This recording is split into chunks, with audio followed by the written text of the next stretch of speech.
Elizabeth, oh my goodness. I can't believe we have Elizabeth today, but we do. And Elizabeth, who travels all over the place, has given us some of her time. Elizabeth, the awesome young leader who has an incredible vision. I remember, Elizabeth, being so impressed with you. We talked about that in the intro a bit, some of the things you've done, but I remember being so impressed with you with our first conversations. Welcome to Crossing the Line. I'm so glad you're here. Thanks, Larry. I'm grateful to be here and share a conversation with you and get to know you better too. Oh, thank you. Well, on this podcast, we like to talk about leaders and not so much as leadership tools as we like to talk about leaders. Although I know you have a plethora of those tools you could share with us, but I want to learn about you. I want to learn about Elizabeth. So let's go back. I'm going to take you back. Elizabeth is 8 years old. Where are you there? Where did you grow up? Kind of describe for us what it was like a day in the life of Elizabeth growing up. Yeah, thank you. So 8-year-old Elizabeth, she had a lot of spunk. She did have a lot of spunk. She grew up in a small town in Kentucky called Danville, which is about 45 minutes outside of Lexington. I've come to realize that it was kind of a unique town to grow up in the sense that we had a college in our town, a liberal arts college. So kind of that added a unique dynamic to our town where there were college professors, but also people who lived a much more rural life. And so created an interesting, I think, dynamic in our town, and education was always a really important part of our town. My family, my dad was a physician. He was an orthopedic surgeon. My mom was a stay-at-home mom. And my dad was very kind of ambitious, and his career was something that was really important to him. My mom was always very community service oriented, and that was kind of a big part of her, story and identity. I had a brother who was 4 years older than me. And he, it's interesting how you develop your personality in contrast to your siblings sometimes, especially when you're the younger one. So my brother was the smart one. So that position had been carved out in the family. So I got the social one, the outgoing one, the entertainer of sorts, which is often common for the second child. I was really into sports, but I also really enjoyed school. I loved my friends. I was just kind of curious about a lot of things, and really somebody who always has had like a diverse array of interests. But when I was 8 specifically, was also an interesting time in my life because my mom actually at that time decided that she had a problem with alcohol. And it was a time where she ended up deciding to go to treatment for about, I think, 6 weeks. So it was a time in my life where, your innocence kind of does shift, right? When you kind of realize like, oh gosh, my mom's really struggling. And I, sensed that there was maybe probably something a little off, but it was the moment where it kind of became real. And she left a note in my lunchbox, is such a distinct memory, and just said, I'm going to take some time away. And, but my hope is that I will come back and be able to be a better mom for you. And that it was really her modeling self-care, which is so hard, I think, for moms and wives, right? To say, I need to put my own oxygen mask on right now. And that's going to help me to be better able to love the people that I truly do care for. Beautiful. Yeah, it is a beautiful part of the story. And also just the ways in which I can look at it now after having gone on my own healing journey versus having any sense of kind of hard feelings or resentment. I really admire her for like that moment in time. That's awesome that you could find that moment to pull something positive out of, right? Mm-hmm. But you, who is that? I gotta tell our podcast listeners, she has this beautiful pup. Now, who am I looking at? This is Stone, and this is my friend's precious puppy. Oh, hello, Stone. That's good. All right. So I got to go back though. I have a question for you. You are 8 and you have a note in your lunchbox. Yeah. What's going on in an 8-year-old's head? I mean, you can obviously you can actualize that now, but back as an 8-year-old, tell me what was going on. Yeah. I've told this story a number of times, and it is interesting to kind of, tell your adult version of the story versus an 8-year-old version of the story. Right. And I think there was some part of me that's like, my life's about to change, dramatically, and this is a point in my life where it's kind of, things are going to be different. But there was also a sense of, I think I'd already developed a sense of independence and a sense of like resilience that I kind of knew that I was going to be okay. And that to me was also, like a significant aspect of that moment. Because in some ways, again, because I think my mom had been struggling leading up to that moment, there were ways in which I already had developed some tools to kind of take care of myself. Okay. So, I think it was, kind of one of those moments where you're like, okay, like here we go, but also I'm going to be okay. I just had a distinct feeling. Mm-hmm. Well, so, I mean, that I can certainly understand from an 8-year-old's perspective. You already had some coping mechanisms, as we call them. You already had some tools you were using, but this is different. Life is about to change. So what happened next? So, the rest of the year was an interesting time because our family was trying to adjust and adapt, right? And gratefully, in those moments, often you have those angels who enter your life who kind of fill the gaps. And there was a woman named Shirley who essentially was kind of our housekeeper, but also very close to our family. And she really stepped up and really became a second mom in a lot of ways. And so I feel very grateful that, I had kind of that support system that kind of stepped in at that time. My dad was really overwhelmed, and I think it was an interesting time for me to figure out, okay, I still have these needs and desires, but there's this family system that's kind of a little bit in disarray. And how am I going to adapt and adjust to that? And I really struggled with that. There's a story my dad likes to tell that my brother was like doing a science fair project or something, and my dad was trying to help him with that. And meanwhile, I had been invited to a friend's like barbecue at her church, and I was like bound and determined to go to this barbecue at this church. And I was just like, I know you've got a lot going on, but like, I really want to go to this barbecue.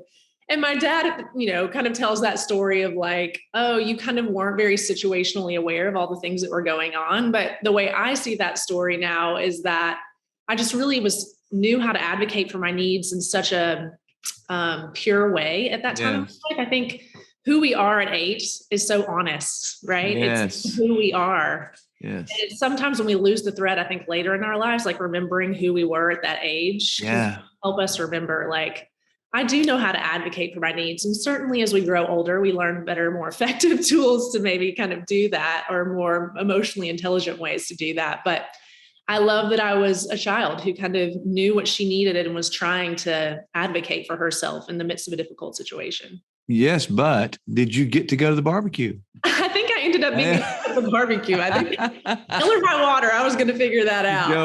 I love it. Okay, so life is kind of topsy-turvy now. You're in the pre-adolescent world. You're in junior high. What's going on now? Yeah. So junior high, it's interesting. Your world kind of opens up a little bit, each stage. It's like my family was kind of the focus when I was 8. And then you're kind of like starting to focus more on friends and social circles when you're in middle school. And, starting to in some ways also be more influenced by your peers and what they're interested in, and kind of in some ways, I think losing that connection to yourself, sadly, but I think we eventually get back. But so 7th grade was actually a really tough year, as I feel like it is for so many people. True. And confidence kind of gets a little rattled. And so, some of the things that were significant that happened that year. So one of my closest friends, we kind of went through a breakup, one of those phases where I felt a little bit like she chose someone else all of a sudden, and I was kind of dismissed or kind of discarded. And that was really a painful thing for me at the time. Meanwhile, there was a guy who took interest in me. He was a year older than me. I thought he was really cool. I was like working as a library assistant, and he would come visit me in the library. And I ended up finding out that like he wasn't genuinely interested in me, but it was kind of one of these things where he was kind of just using me in some ways. So I was really kind of like, oh shoot, like this is the first time I got kind of attention from a male, and it kind of didn't turn out the way I'd hoped. Right. And I also that year decided to try cheerleading, which in some ways is, I played tennis most of my life, and that was always kind of my like sport outlet. And I was just ready to try something new. But I also think there was a little bit of me that was drawn to the social status of what it means to be a cheerleader. Right. Yeah. Yeah. And so I had the spirit, I had that voice and that. Oh, guys, you have to know we have another dog. It's a different dog. Wait, I'm sorry to stop you, but they're jumping in the shot. I love it. Now, who is this? So this is Winnie, and this is actually a dog that my friend is watching. So we have a little guest visitor here as well. Well, she's pretty too. She's the little blonde dog. So for those of you listening on the podcast, we have dogs everywhere. It's awesome. We're loving. Okay, I'm sorry. Okay, back to the cheerleading. You had the spirit. You went out for cheerleading. What happened? I had the spirit. I did not necessarily have the athletic, or not. It's not athletic. It's the acrobatic skills. I was tall, so the kind of the aspects of being able to do tumbling and all of that stuff was not my strength. I was not very flexible.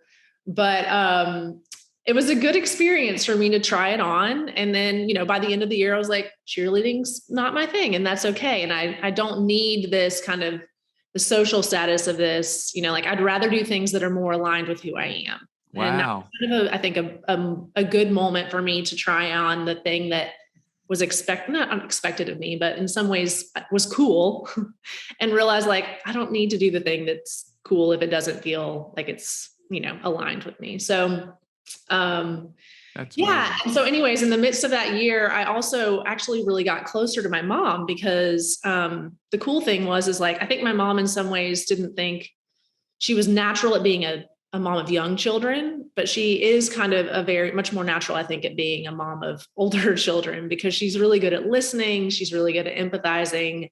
And so as I was starting to face some of these challenges, she really was a safe place for me, and, had continued to kind of work on herself. So she kind of has that kind of ability to be a presence. So that was kind of sweet to kind of allow her to kind of show up for me in that moment in time. Oh, wow. Yeah, that is. So she shows up, you're struggling with, hey, I've tried this cheerleading thing. And I love that you knew that, though. I mean, how rare is that as a seventh grader to go, well, I don't really need that. But you were hurting. You had a bad experience with a friend, a hard experience with a guy. You're trying to find yourself, as all junior hires are doing, but yet you seem to have this, we'll call it the Elizabeth awareness, to know that I don't want to be I don't have to be a cheerleader. So what happens next? Now we're headed into high school. Are you and mom still close? Did this thing work all the way through junior high and into your high school years? Yeah, it did actually. She was somebody I continued to kind of like lean on as a advisor and just a safe place to sound things out. So high school comes along, and I know a lot of people struggle in high school, but high school was actually a really positive time for me in most ways. I've always really enjoyed school, and have done gratefully. It's come fairly naturally to me, I guess. But also, again, kind of had these interests outside of school. So I was continuing to play tennis. I ended up deciding to try soccer because we got a female soccer team when I was a junior in high school. And it was a really powerful experience to me because so many of the sports I'd done up to that point were individual sports. I'd done swimming, I'd done cross country, I'd done tennis, and I really enjoy being part of a team sport. And I found myself thriving when I was kind of within a system where I was able to kind of leverage various people's strengths, know their strengths, encourage them in their kind of role and contribution to the team. And so by my senior year, I got nominated to be a team captain and ended up getting, I think, like the sportsmanship award. And what I learned about myself is like, I'm not necessarily like the most.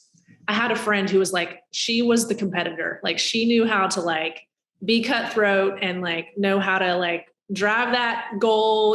She just would find the girl on the other team who was kind of the one who was like her enemy. And that drove her sense of like desire to win, and I never really had that kind of killer instinct, but I did have this like ability to kind of think in a group mentality and kind of like, how do we work together effectively as a group? Love that. I love that. And that was soccer. And that was soccer. Yeah. Wow. Okay. Yeah. And you really enjoyed that teaming aspect of soccer, encouraging others, seeing things come together from a different perspective versus your friend who was Yeah. probably the pure competitive person, right? I love what you said too. She identified somebody on the other team and set them up as the enemy. That's It good. really worked for her, and she was Yeah. actually also a team captain. So we probably really balanced each other out in that way. Uh, That's awesome. so, um, yeah. And I'm trying to think of some other significant things about my high school years, but those are the things that are kind of. I have to ask, did you ever reconcile back with your friend in the seventh grade, or did that relationship Oh, just go away? ironically, she was the girl who was captain with me. I love it. That is awesome. That's great. What a great full circle, right? Now you're Yeah. both co-captains of this soccer team. So you finish up. Congratulations on being captain and the awards and those kind of things. It's awesome. You're learning. You're growing as a leader even there. And I'm going to tell you already, as you've told the story up to this point, here's what I've heard. Heard Elizabeth is curious as a child.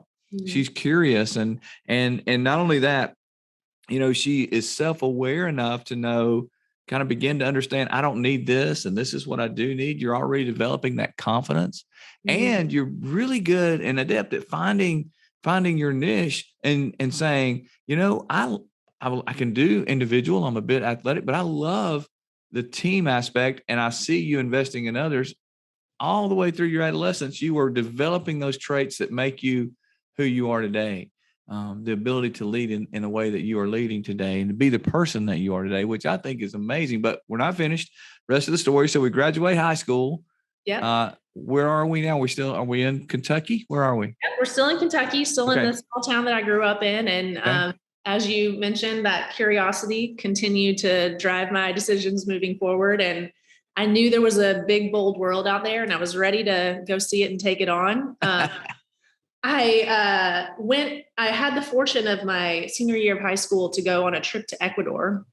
And it was actually affiliated with the university or the college in our town. One of my friends, her mom was an anthropology professor. And so I was tagging along on a foreign study trip. And we basically got to do some things that you wouldn't do normally touring. Like we went to a women's prison.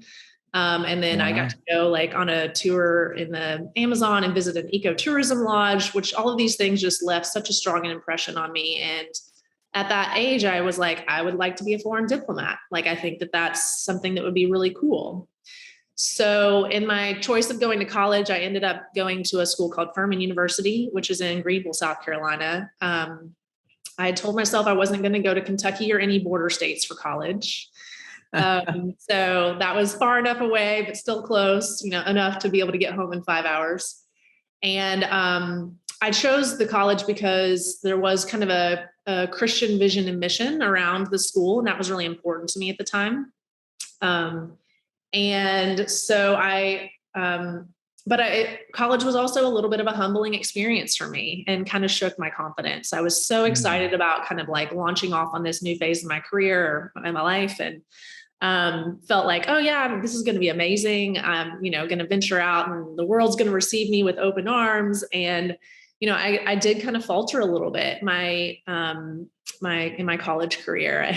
My first semester, I thought I was going to be a sociology major, and I took a sociology class, and I got a B-, and I was horrified that I'd gotten a B- after being a mostly all A student in my high school years. I took an environmental science class that I found fascinating, but honestly, they were kind of teaching us about some of the stuff that now we're all learning about, kind of the effects of climate change. And I would cry myself to sleep at night because I was kind of like, oh geez, why doesn't everybody understand this information about kind of how we're using these resources at such a rate that they're going to end up running out. So there were just, some things that kind of shook me up, I think, in that, especially that first semester, which I think is totally normal.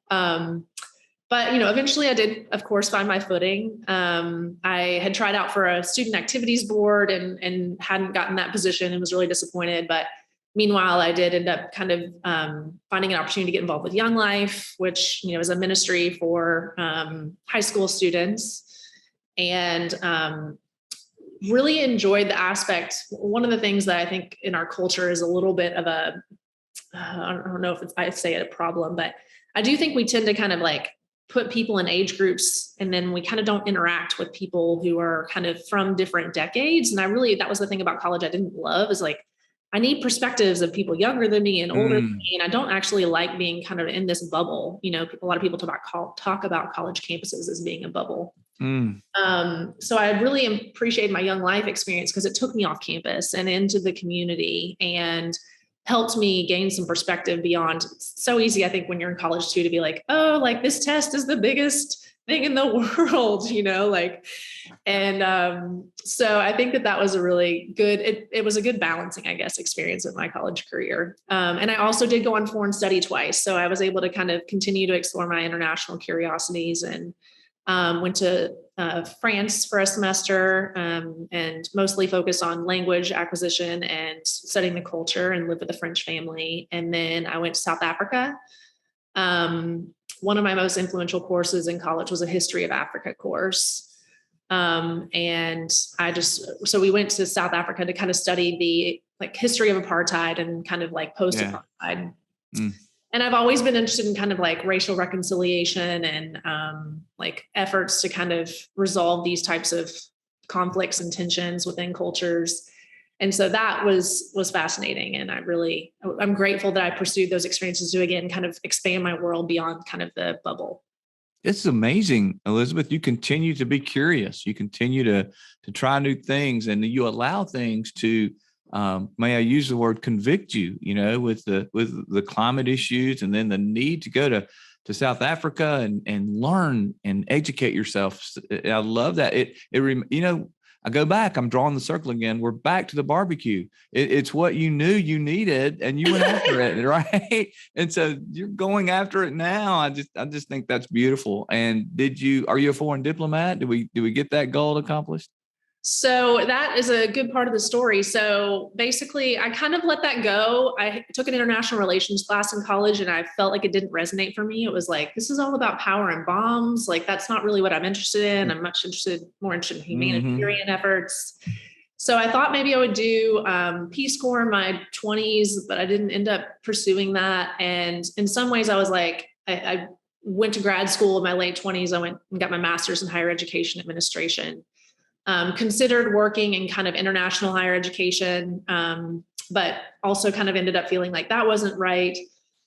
But lo and behold, basically, I ended up on this project more recently, which is an interesting story of kind of how that came about. But basically, I ended up being able to go to Rwanda to support a university and focused on sustainable agriculture. Wow. So it was kind of all these pieces of like this interest in the environment, this interest in international, cultures, this interest in cultures that are working on reconciliation.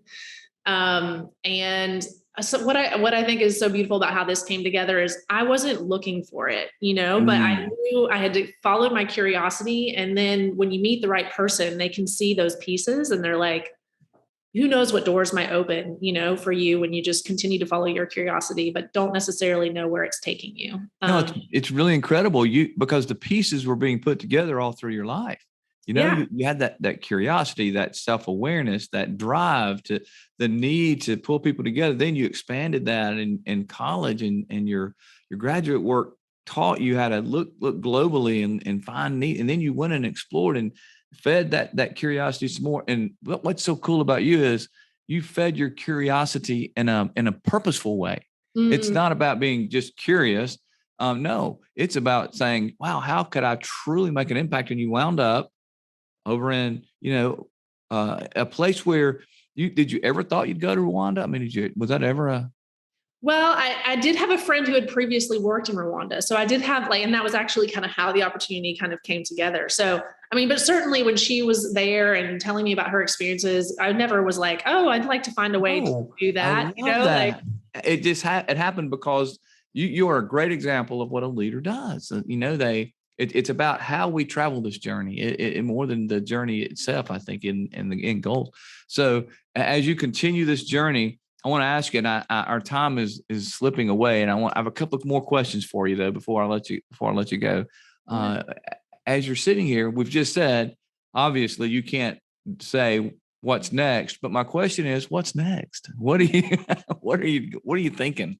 Yeah. So, about 3 years ago, I basically decided, what all the things I am interested in don't neatly fit in one job. So I think I'm going to kind of do this freelance path and try and see if I can use the gig economy to kind of pull together a variety of projects that kind of satisfy some of these different areas that I'm interested in, including coaching, community building, facilitating, and kind of advising and building programs ultimately.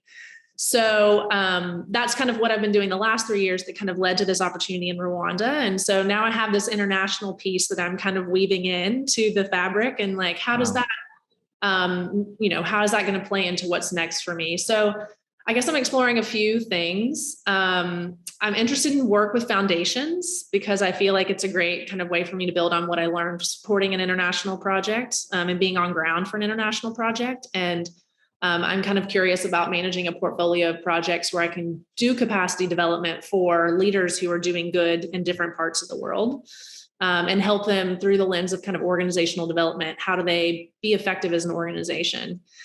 So that's something I'm curious about and kind of poking around in. I also am continuing to be drawn to kind of chief of staff types of roles because I do like being that second person to a leader to help them realize their visions and operationalize their visions.